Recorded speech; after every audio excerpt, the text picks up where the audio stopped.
You've probably heard this claim. Islam gives women half the inheritance of men.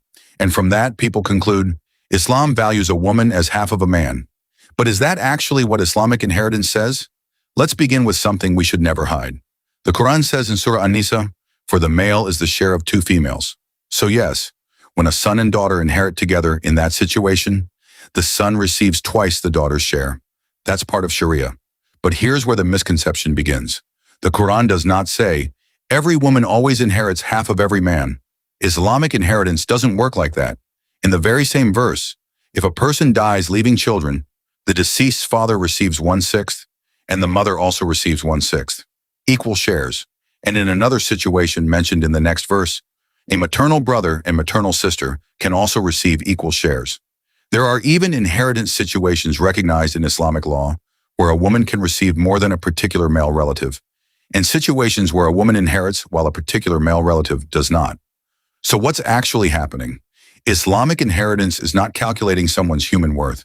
It considers things such as, how closely are you related to the deceased? Which generation do you belong to? Who else is inheriting? And importantly, what financial responsibilities does Sharia place upon you? Under Islamic law, a woman's inheritance belongs to her. Her husband cannot simply take it, and she is not obligated to use her inheritance to financially maintain her husband.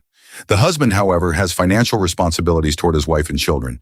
So when a son receives twice his sister's share, he doesn't simply receive more money with no additional responsibility.